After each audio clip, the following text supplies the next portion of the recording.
Hello everyone, welcome back to my YouTube channel flying colours. पहली video को इतना सारा प्यार देने के लिए आप सब लोगों को धन्यवाद। इसी वीडियो को भी सब्सक्राइब, शेयर और लाइक कीजिए और ज़्यादातर बच्चों को पहुंचाने में मदद कीजिए। अगर आप लोग पहली वीडियो देखे होंगे तो मोटा मोटी तौर पे atomic mass, relative atomic mass, average atomic mass, molecular mass, formula mass के बारे में आइडिया हो गया होगा। तो चलिए आज के क्लास में मोल कंसेप्ट्स को डीपली जानते हैं।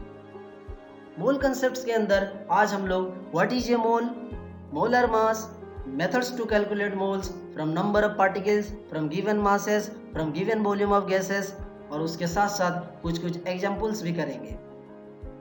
सो व्हाट इज ए मोल, ये मोल क्या है? देखिए, इतना समझाने के बावजूद ये बच्चा अभी तक कंफ्यूज है।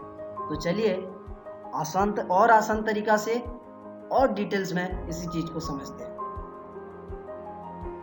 1 mole is the amount of substance that contains as many entities as there are in exactly 12 grams of the C12 carbon।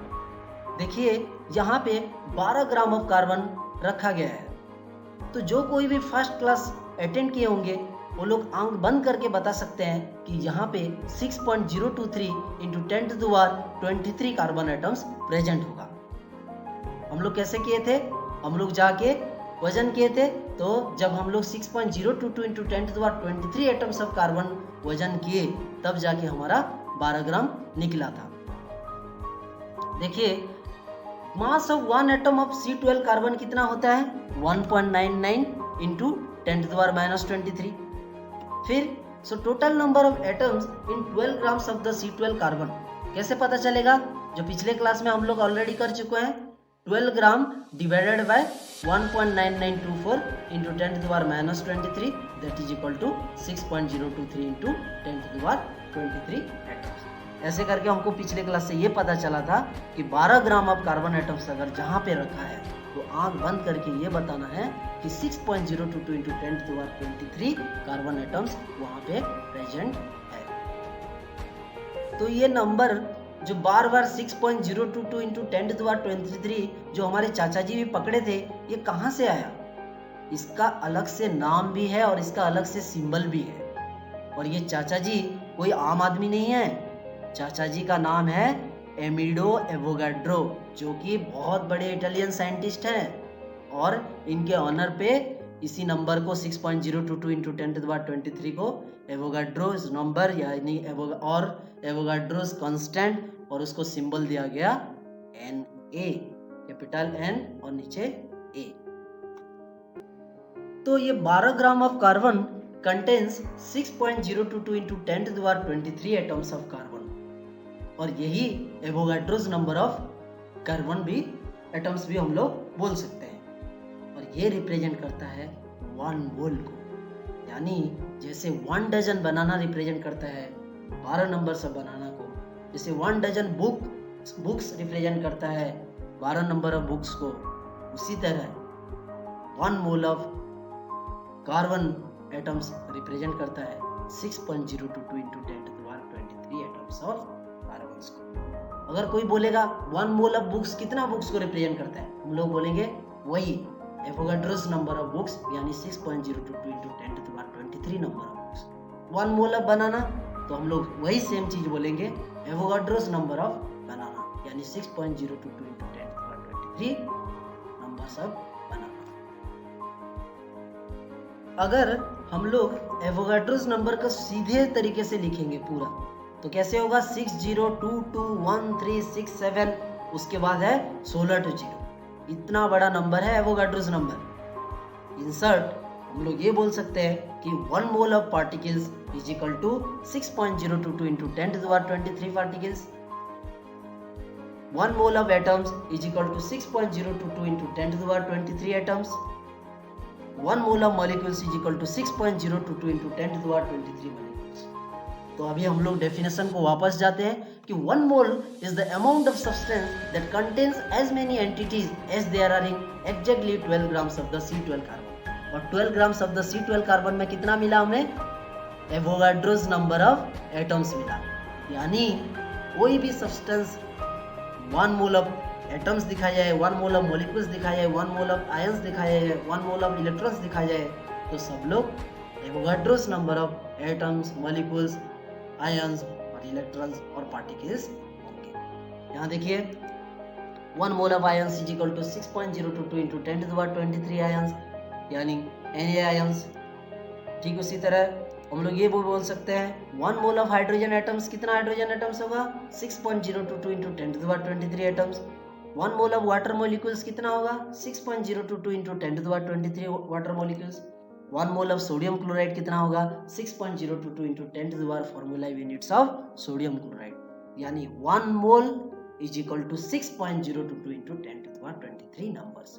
जैसे 1 dozen is equal to 12 numbers, इसी तरह 1 mole of any substance is equal to Avogadro's number, यानी 6.022 into 10 to the power 23 numbers. अभी हम लोग देखेंगे molar mass. Molar mass क्या होता है? It is the mass of 1 mole of substance in grams. मतलब कोई भी सब्सटेंस का 1 मोल लिए और हम लोग उसको वजन किए और ग्राम्स में अगर रिप्रेजेंट किए तो वो हो गया मोलर मास। और इसका यूनिट क्या होता है? इसका यूनिट होता है ग्राम पर मोल। देखिए कार्बन का जब हम लोग 1 मोल लिए थे वो कितना ग्राम मिला था 12.011 ग्राम्स। तो कोई भी पूछेगा कि what is the molar mass of carbon, तो हम लोग क्या बोलेंगे 12.011 ग्राम पर मोल। तो ग्राम एटॉमिक मास क्या होता है? Mass of 1 mole of atoms और it is numerically equal to atomic mass but is expressed in grams. तो 1 मोल ऑफ एटम्स का अगर हम लोग मास लिए तो हम लोग उसको क्या बोलेंगे ग्राम एटॉमिक मास, और इसको हम लोग किसमें रिप्रेजेंट करते हैं ग्राम में रिप्रेजेंट करते हैं। तो अगर कोई पूछेगा ग्राम एटॉमिक मास ऑफ कार्बन कितना, तो आप लोग बोलेंगे 12.011 ग्राम। तो हम लोगों को ये पता चला कि molar mass numerically equal to atomic और मॉलिक्यूलर मास इन यू। जैसे कार्बन को हम लोग 12.011 यू लिखते थे, उसका एटॉमिक मास 12.011 AMU या फिर 12.011 यू लिखते थे। तो अगर उसको मोलर मास हम लोग लिख रहे हैं तो 1 मोल का मास कितना हो रहा है, उसको बस ग्राम में कन्वर्ट कर रहे हैं, यानी वही न्यूमेरिकल सेम रहेगा 12.00011 बस ग्राम रहेगा। तो molar mass of carbon atoms कितना हो जाएगा 12.011 ग्राम्स, यानी 1 मोल ऑफ कार्बन एटम्स का मास कितना है बोलने से आप लोग बोलेंगे 12.011 ग्राम्स। जैसे मान लीजिए मास ऑफ 1 ऑक्सीजन एटम कितना होता है 15.99 AMU, कितना होता है 15.99 AMU। लेकिन अगर मैं बोलूं कि mass of 1 mole of oxygen atoms यानी Avogadro's number of oxygen atoms, तो वो क्या हो जाएगा 15.99 ग्राम्स। और molar mass of oxygen atom कितना हो जाएगा 15.99 ग्राम्स पर मोल। तो आप लोग भी इसी तरह कैलकुलेट करने की कोशिश कीजिए कि what is the relative atomic mass of 1 atom and gram atomic mass of sulphur. तो रिलेटिव एटॉमिक मास कितना होता है सल्फर का 32, मास ऑफ 1 एटम कितना होता है सल्फर का 32 AMU, और ग्राम एटॉमिक मास ऑफ सल्फर कितना होता है 32 ग्राम्स, और मोलर मास ऑफ सल्फर कितना होगा 32 ग्राम्स पर मोल। समझ गए? तो चलिए हम लोग अभी जानते हैं gram molecular mass of 1 molecules और it is numerical to molecular mass but is expressed in grams. पिछले क्लास में हम लोग पढ़े थे मोलिकुलर मास कैसे करते थे, एटम्स का जितना एटॉमिक मास होता है सब एटम्स का मास को मिला देने से मोलिकुलर मास मिल जाता था। तो वो भी हम लोग U यानी AMU में रिप्रेजेंट करते थे। तो यहाँ पे ग्राम मोलिकुलर मास में हम लोग क्या करेंगे, उसी चीज को बस ग्राम में ही रिप्रेजेंट करेंगे। जैसे मास ऑफ 1 मॉलिक्यूल ऑफ O2 यानी 2 ऑक्सीजन, तो कितना होगा 16 इंटू 2 32 AMU। फिर तो mass of Na oxygen molecule कितना होगा, Avogadro's number of oxygen molecule यानी 1 मोल ऑफ ऑक्सीजन मॉलिक्यूल। तो हम लोग क्या करेंगे, उसको ग्राम में रिप्रेजेंट करेंगे, तो वो हो जाएगा कितना 32 ग्राम्स। समझ गए? यही होता है ग्राम molecular mass of oxygen 32 grams. और अगर कोई पूछेगा आपको मोलर मास ऑफ ऑक्सीजन क्या है, ऑक्सीजन मॉलिक्यूल बोलने से आप बोलेंगे 32 ग्राम्स पर मोल। तो उसी तरह आप लोग कैलकुलेट करने की कोशिश कीजिए mass of one molecule and gram molecular mass of water molecule. तो mass of one molecule of water कितना होगा 18 AMU और gram molecular mass of water कितना होगा 18 ग्राम्स। समझ गए। अभी कुछ और एग्जांपल देखते हैं, जैसे molar mass of carbon dioxide कितना होगा। कार्बन का 12 ग्राम है, 1 × 12 ग्राम प्लस ऑक्सीजन का कितना है, एक का 16, तो 2 ऑक्सीजन एटम्स है, तो 2 × 16, तो टोटल कितना हो गया 12 + 32 that is equal to 44 gram. तो कोई भी पूछे कार्बन डाइऑक्साइड का मोलर मास कितना है तो आप लोग बोलेंगे 44 ग्राम। नेक्स्ट हम लोग देखेंगे molar mass of ammonia. Ammonia में कौन है, नाइट्रोजन है और 3 हाइड्रोजन। इसका मोलर मास कितना होगा 1 × 14.00 gram plus 3 × 1.00 gram that is equal to 14 gram plus 3 gram that is equal to 17 gram. तो कोई भी बोलेगा मोलर मास ऑफ एमोनिया कितना है, आप लोग बोलेंगे 17 ग्राम। तो कोई भी पूछे the number of entities content in molar mass. Entities मतलब क्या होता है, द्रव्य। तो मोलर मास में कितने सारे द्रव्य है, एवोगाड्रोस नंबर ऑफ यानी 6.022 × 10⁻23 नंबर ऑफ एटम्स या फिर मॉलिक्यूल्स है, तब जाके वो सब मिला के क्या बने, मोलर मास बने हैं। We can say that 1 mole of ammonia contains 6.022 × 10⁻23 NH3 molecules और जो कितना वेट करता है, कितना वजन करता है 17.040 ग्राम। यानी हम लोगों को ये पता चला कि molar mass of ammonia that is equal to 17.0 gram, जिसमें 6.022 × 10⁻23 अमोनिया मोलिकुल्स प्रेजेंट है और इसी को हम लोग 1 मोल ऑफ एमोनिया बोलते हैं। और मोलर मास ऑफ एमोनिया हम लोग कैसे लिख सकते हैं 17.0 ग्राम पर मोल। तो आप लोग ट्राई कीजिए कैलकुलेट करने के लिए molar mass of CH4 and molar mass of glucose molecule. CH4 methane और ग्लूकोज C6H12O6 मॉलिक्यूल, ये दोनों का मोलर मास कैलकुलेट करने की कोशिश कीजिए। यहाँ पे मैं दे भी दिया हूँ, कार्बन का 12.01 ग्राम, हाइड्रोजन का 1.00 ग्राम, ऑक्सीजन का 15.99 ग्राम। तो आप यहाँ से देख के कैलकुलेट कर सकते हैं। कुछ एग्जांपल्स इधर भी हैं, वाटर का जैसे 2 × 1.0 + 16 दैट इज इक्वल टू 18 ग्राम पर मोल। उसी तरह और 2 एग्जांपल है, आप घर में जाके इसको आराम से देखिए। अभी हम लोग कुछ कैलकुलेशंस वाला चीज विद फॉर्मूलास इंटरेस्टिंग वाला पढ़ेंगे, यानी methods to calculate moles. Moles को कैलकुलेट करने के तरीका हम लोग देखे थे। पहला मेथड्स क्या था, from number of particles. Second method from given mass. Third from the given volume of gas. तो पहला वाला को जाते हैं फ्रॉम नंबर ऑफ पार्टिकल्स, यानी नंबर ऑफ पार्टिकल्स से हम लोग कैसे पता कर सकें कि कितना मोल्स ऑफ सब्सटेंस है।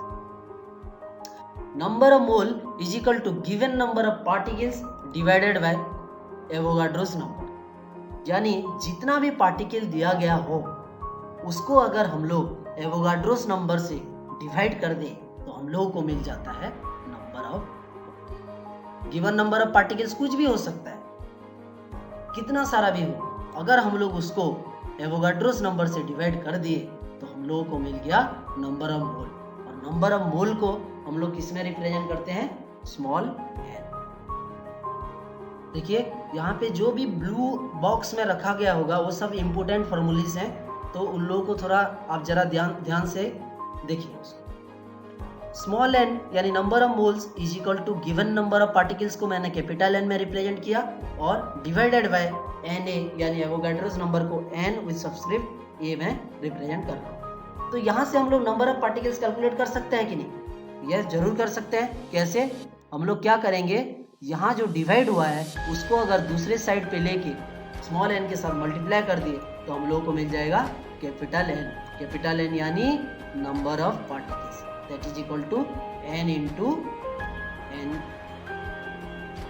चलिए एक छोटा सा उदाहरण लेते हैं। For example, if a piece of copper contains 6.022 × 10⁻24 atoms, the number of moles of copper atoms कितना होगा। तो हम लोगों को पता है नंबर ऑफ मोल्स कैलकुलेट कैसे करना है, नहीं कैसे करना है, गिवन नंबर ऑफ पार्टिकल्स को अगर हम लोग एवोगाड्रो नंबर से डिवाइड कर दें, गिवन नंबर ऑफ पार्टिकल्स इधर कितना है 6.022 इंटू 10⁻²4, तो उसको हम लोग किससे डिवाइड करेंगे, एवोगाड्रोस नंबर से डिवाइड कर देंगे। तो चलिए डिवाइड करते हैं। डिवाइड करने के बाद क्या मिल रहा है, देखिए 6.022 into 10⁻²4 divided by 6.022 into 10⁻23 that is equal to 10 moles. ये 6.022 कट जाएगा ऊपर और नीचे का, और 10⁻24 डिवाइडेड बाय 10⁻23 हो जाएगा 10, यानी number of moles of copper atoms कितना हुआ 10 मोल। अभी आप लोग खुद ट्राई करने की कोशिश कीजिए, find the number of molecules present in 5 mole of methane. तो कितना होगा, एक मोल में अगर आप लोग बोल रहे हैं कि एवोगाड्रोस नंबर ऑफ मॉलिक्यूल होता है, तो 5 मोल ऑफ मीथेन में कितना नंबर ऑफ मॉलिक्यूल्स होगा, यानी 5 मोल्स में 5Na, यानी 5 इंटू एवोगाड्रोस नंबर। तो आपको समझ में आ गया कि नंबर ऑफ पार्टिकल्स से कैसे कैलकुलेट करना है। जितना भी नंबर ऑफ पार्टिकल्स दिया गया हो उसको अगर एवोगाड्रोस नंबर पे डिवाइड कर दो तब हम लोगों को नंबर ऑफ मोल्स मिल ही जाएगा। From given masses, from given masses मतलब वस्तुत्व अगर किसी का दिया गया होगा उसी से हम लोग कैसे नंबर ऑफ मोल्स निकाल सकते हैं। क्या करेंगे, नहीं, given mass of substance in gram divided by molar मास। तो कोई भी सब्सटेंस का अगर वस्तुत्व यानी गिवन मास दिया गया होगा तो हम लोग उसको मोलर मास पे डिवाइड कर देंगे, तब हम लोगों को मिल जाएगा नंबर ऑफ मोल्स। हम लोगों को क्या मिल जाएगा, नंबर ऑफ मोल्स। देखिए फिर से एक तो ब्लू बॉक्स आ गया, ब्लू बॉक्स में क्या फॉर्मूला लिखा है, स्मॉल n यानी number of moles that is equal to given mass divided by molar mass. For atoms number of mole कैसे निकालेंगे, नहीं, हम लोग क्या करेंगे, given mass of substance in gram divided by gram atomic mass. समझ गए। उसी तरह मॉलिक्यूल्स के लिए क्या करेंगे, given mass of substance in gram divided by gram molecular mass.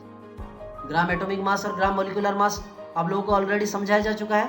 1 mole of atoms का मास ग्राम एटॉमिक मास है, और 1 मोल ऑफ मॉलिक्यूल्स का मास इन ग्राम है ग्राम मॉलिक्यूलर मास। तो नंबर ऑफ मोल्स दिया गया है और ग्राम एटॉमिक मास हम लोगों को पता है, तब हम लोग given mass of substance in gram निकाल सकते हैं। हाँ बिल्कुल निकाल सकते हैं। कैसे, देखिए यहाँ पे given mass of substance divided by gram atomic mass is equal to number of moles. तो गिवन एटॉमिक मास अगर चाहिए तो हम लोग क्या बोलेंगे, भाई तुम दूसरी तरफ जाओ। तो यहाँ पे ये डिवाइड हुआ था, उस तरफ जाने से ये मल्टीप्लाई हो जाएगा। तो इसीलिए देखिए given mass of substance in gram क्या हुआ है, n into gram atomic mass. ठीक उसी तरह मॉलिक्यूल्स के लिए given mass of substance in gram क्या होगा, n into gram molecular mass. एक उदाहरण लेके समझते हैं। The number of mole in 72 gram of water molecules equal to कितना होगा। अभी हम लोग पढ़े कि नंबर ऑफ मोल्स का फॉर्मूला होता है given mass divided by molar mass. इधर गिवन मास कितना है 72 gram, molar mass of water molecule आप सब लोगों को पता है H2 का 2 इंटू 1 प्लस ऑक्सीजन का 16, तो that is equal to total 18 gram. तो 72 divided by 18 that is equal to 4 mole. कोई भी गिवन मास दिया गया होगा हम लोग उसको मोलर मास पे डिवाइड करेंगे और आराम से हम लोग नंबर ऑफ मोल कैलकुलेट कर पाएंगे। Mass of 5 mole of methane अगर पूछेगा क्या करेंगे, हम लोगों को पता है 1 मोल ऑफ मीथेन यानी उसका मोलर मास ऑफ मीथेन कितना है, मोलर मास ऑफ मीथेन है 16 ग्राम। तो 5 मोल्स का कितना होगा, 5 मोल्स का मास कितना होगा 5 into 16 that is equal to 80 gram. जैसे देखिए 1 dozen of banana equal to कितना होता है 12 ठो केला, 5 डजन बोलने से 5 इंटू 12। ठीक उसी तरह 1 मोल ऑफ मीथेन का मास कितना है 16 ग्राम, तो 5 मोल्स ऑफ मीथेन का कितना होगा 5 into 16 is equal to 80 gram. समझ गए।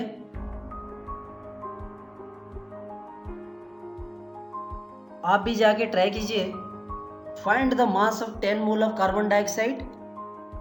कैसे होगा, कार्बन डाइऑक्साइड का मोलर मास कितना होता है C12 प्लस O2 मतलब 16 into 2, 12 plus 32 that is equal to 44 gram. तो 10 मोल ऑफ कार्बन का कैसे होगा, 10 into 44 is equal to 440 gram. Calculate the number of mole in 34 gram of ammonia. Ammonia में क्या है, नाइट्रोजन और हाइड्रोजन 3 ठो।